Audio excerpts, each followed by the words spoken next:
Bonjour chers téléspectateurs et bienvenue sur cette édition du journal hebdomadaire sur Free Media TV dont voici les titres. Le bureau de coordination de la société civile du site Kivu a organisé une journée d'été devant son bureau ce samedi 11 mai 2024 à Bukavu pour témoigner leur solidarité avec les compatriotes du Nord Kivu, dire non à la guerre et interpeller le président de la République à restaurer la paix dans la partie est de la RDC vit sa situation qui s'aggrave du jour au jour.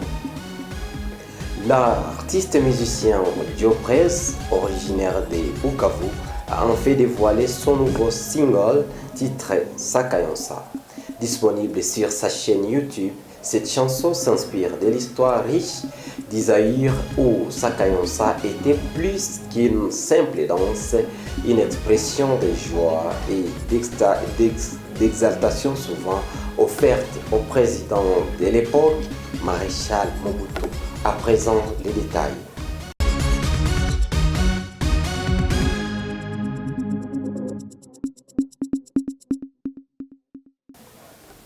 En guise de solidarité avec les compatriotes du Nord Kivu, le bureau de coordination de la société civile du Sud Kivu vient d'organiser une journée d'été devant son bureau ce samedi 11 mai 2024 à Bukavu pour dire non à la guerre et interpeller le président de la République à restaurer la paix dans la partie est de la RDC, vu la situation qui s'aggrave au jour le jour.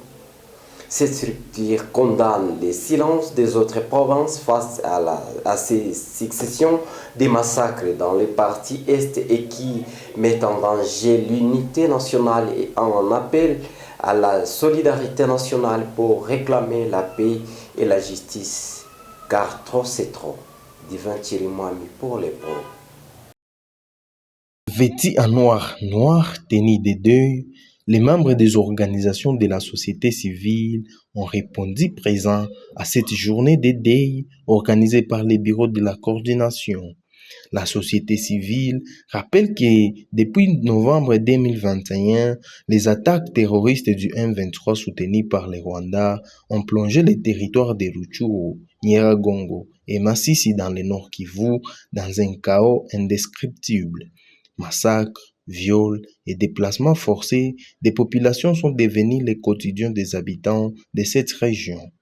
Maître Néné Bintou, présidente de la société civile du Sud Kivu, déplore que plus de 6 millions de personnes ont été contraintes de fuir leur foyer à cause de ces violences et comme si cela ne suffisait pas, les ennemis de la nation ont bombardé les camps de déplacés à Mugunga au nord Kivu et à Minova dans le Sud Kivu, faisant des dizaines de morts et de blessés.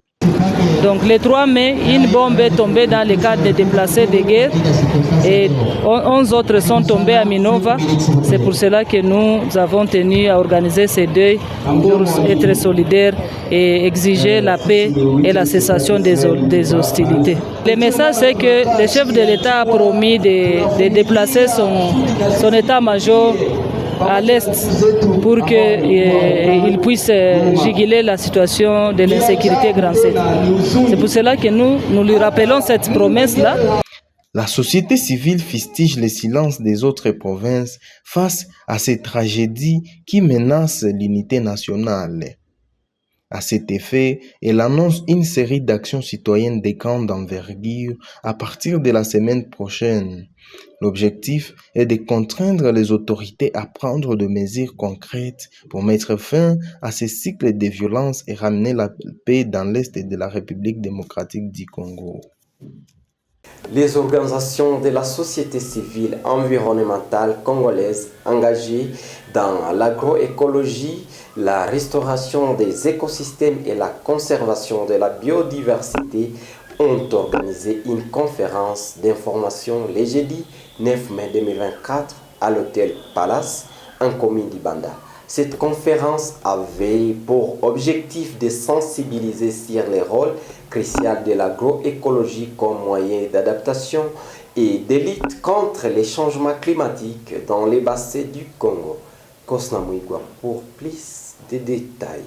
Josué Aruna, directeur exécutif de la société civile environnementale, un point focal de l'Alliance pour la souveraineté alimentaire en Afrique, AFESA, a été l'un des principaux orateurs de la conférence. Il a souligné que l'agroécologie promeut de pratiques agricoles durables qui limitent les effets néfastes du changement climatique. Avec l'agroécologie, selon l'approche de AFSA, comme nous sommes dans une zone forestière, nous devons voir comment concilier la production alimentaire et la conservation de la biodiversité. Là, dans la conservation, nous voyons les espaces forestiers, mais aussi les défis liés au changement climatique. Donc c'est dans cette approche, le petit agriculteur qui est dans les villages, ce n'est pas une personne à négliger. Donc c'est un acteur majeur selon AFSA qui doit nous permettre à produire durablement sans pour autant détruire la nature, que l'utilisation des grandes machines qui détruisent les forêts, qui détruisent la terre, qui détruisent les écosystèmes en utilisant des engrais chimiques et des produits OGM. Aruna a également profité de l'occasion pour réaffirmer la position d'AFESA contre l'utilisation des organismes génétiquement modifiés OGM en agriculture. La conférence a été organisée à l'occasion de la visite du coordonnateur de l'Afrique, AFESA, Belay Million. Des femmes entrepreneurs de la RDC et celles venues de la Tanzanie, Burundi, exposent leurs produits dans une foire qui se tient du 7 au 16 mai 2024 au chapiteau de la Botte en commune d'Ibanda et qui offre une plateforme unique aux femmes dynamiques de la région pour favoriser les échanges, l'apprentissage mutuel et les découvertes de nouvelles cultures. Divin Thierry Mami. Lors des tours des stands faits par votre rédaction ce jeudi 9 mai 2024, nous avons rencontré des femmes entrepreneurs venues de la Tanzanie, du Burundi et celles de la République démocratique du Congo qui ont exprimé leur enthousiasme pour la foire. Elles ont souligné que cet événement leur permet de partager leur expérience, de découvrir de nouvelles pratiques et de nouer des contacts précieux. Alors les gens du Congo, on s'est mis ensemble en disant qu'on pouvait commencer une exposition là-bas qu'on a appelée première édition Foire internationale de Bukavu. Alors on s'est dit on devrait venir pour voir, pour connaître les autres entrepreneurs du Congo, pour qu'on échange l'expérience. Tumeona tuko na Watanzania na wa Burundi na pengine pote. Inatusaidia kufanya uchuruzi kubwa sababu tunaiga pale, tunaona kama kabisa hii fuare inatufalia sana na itatuma tunajidevelope sana. Tanzania nafurahi sana maana nimependa, inaonyesha uelewano na upendo kati ya Kongo na Tanzania pia. Mimi napenda kuwashauri wadada wa Kongo baache kujipodoa sana, batafute maisha na hivyo bakuwe kimbele, basitegemee sana wa mwanaume. Ces femmes ont remercié les organisateurs de l'activité pour cette opportunité qui les a permis de découvrir les produits des unes des autres. Les défis de l'insécurité alimentaire auxquels fait face le Sud Kivu en République démocratique du Congo, un soutien accru aux chercheurs n'est pas à exclure. Pour y faire face, Liliana Bintou, ingénieure agronome et chercheuse, plaide pour un soutien aux chercheurs du secteur agricole, la mise en place des solutions innovantes et la construction des routes des dessertes agricoles. Un plaidoyer fait dans une interview avec votre rédaction ce 8 mai 2024 à Bukavu. Bon, j'ai récemment mené une étude dans la ville de Bukavu afin de comprendre les systèmes alimentaires de notre ville ainsi que les défis nutritionnels auxquels elle est confrontée.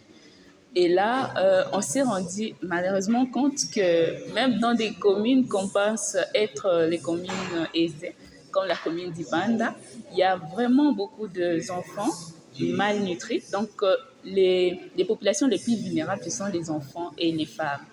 Alors, en tant que chercheuse, je me dois d'abord de mener des études pour en fait comprendre les systèmes alimentaires et les défis nutritionnels auxquels fait face notre pays et particulièrement notre ville de Bukavu. Après cela, en tant qu'agronome de formation, je peux penser ensemble avec les autres ou proposer des solutions qui permettraient en fait de lutter contre ces défis nutritionnels dans notre ville.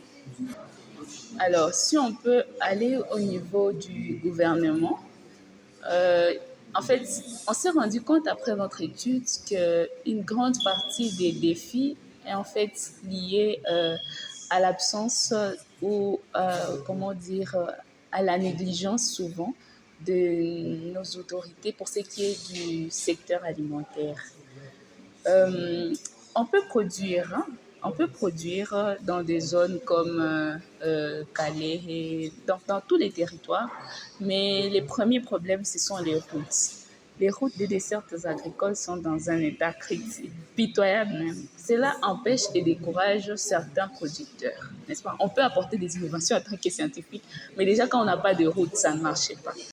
Pour clôturer ce journal, à présent parlons culture. L'artiste et musicien Joe Prez, originaire de Bukavu, a en fait dévoilé son nouveau single tant attendu, Sakayonsa, disponible sur sa chaîne YouTube.